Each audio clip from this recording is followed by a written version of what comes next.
Are you finished, Shindo Life? Let's be completely honest for a second.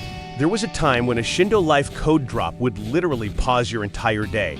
You could be in the middle of a class, hanging out with friends, or eating dinner, and if RELL Games dropped a 500 spin code, you were dropping everything to log into Roblox. But look at the servers today. You load into the Leaf Village, it's either empty or flying sweat with Shock Cloak user ready to gun you down with some diabolical combo.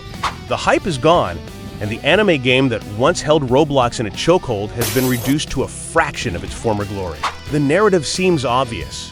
Players got bored, Blox Fruits took over, and RELL World moved on to RELL Seas. But that is only half the story. The truth about the downfall of Shindo Life isn't just about a dying trend. It is a masterclass in how power creep and a completely broken PvP system slowly chipped away at one of the most loyal fan bases on the platform. To understand why the fall feels so heavy, we have to remember how incredibly massive this game was at its peak. Before we had the hyper-polished, studio-backed anime games we see on Roblox today, there was Shindo Life.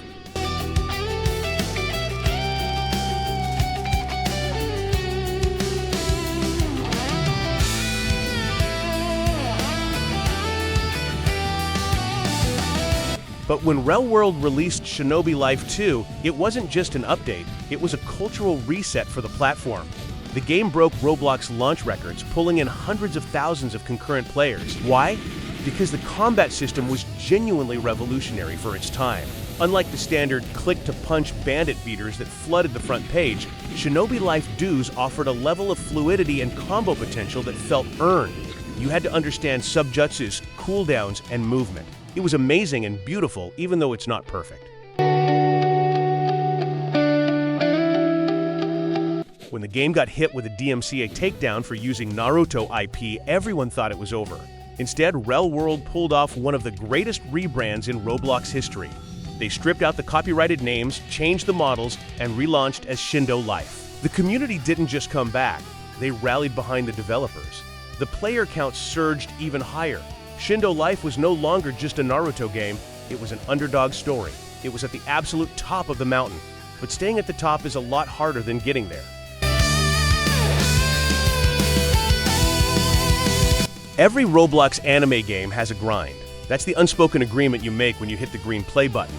But there is a massive difference between grinding for progression and grinding a slot machine. Shindo Life didn't just have a gacha system, it became defined by it. In the early days, rolling a 1 in 80 rarity bloodline felt incredible. It was a flex.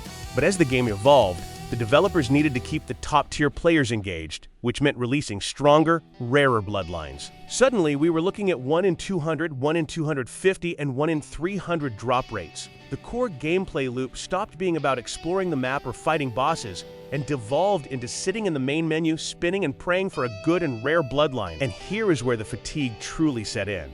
Power creep. Imagine spending 3 weeks grinding for spins, finally pulling that god-tier bloodline and spending hours leveling it up. You feel unstoppable. Then, 2 weeks later, an update drops. A new, flashier bloodline is released that completely counters yours, does double the damage, and has better iframes. Your hard-earned build is now obsolete. This cycle repeated endlessly. The meta shifted so fast that casual players physically couldn't keep up. And unless you had the Bloodline Bag Game Pass, which cost real Robux, you were forced to overwrite your hard-earned powers just to try something new. Back then, there was no code for private server or AB Game Pass. You better start praying you get something good with that 500 spin.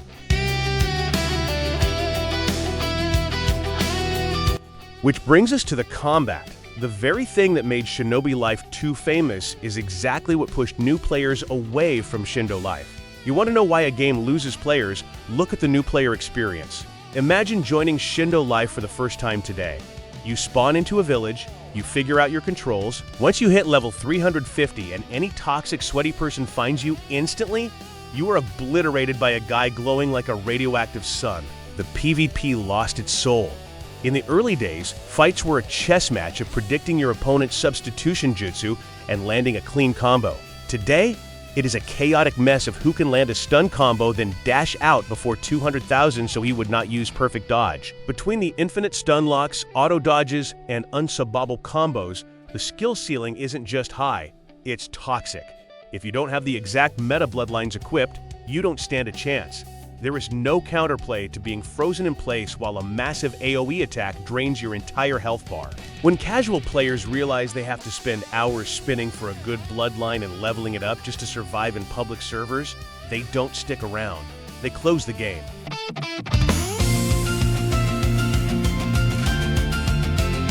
So, with empty servers, an exhausted community, and RELL World putting massive resources into their highly anticipated pirate game, RELL Seas, you would think Shindo Life is completely abandoned, right? Just a cash cow left on life support.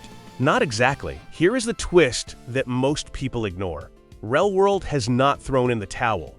They are fully aware of the game's state, but they are also approaching the massive 6th anniversary of the franchise. And if there is one thing we know about the RELL brothers, they do not take anniversaries lightly. Shindo Life might never hit 200,000 concurrent players again. The anime game landscape on Roblox is simply too crowded now. But to call it a dead game is ignoring the foundation it built. It survived a DMCA strike, it survived the gacha burnout, and it is surviving the wait for RELL Seas. So, is Shindo Life finished? Maybe the golden era is behind us. But as we head into year 6, RELL World has one last chance to prove that this ninja way hasn't completely faded to black.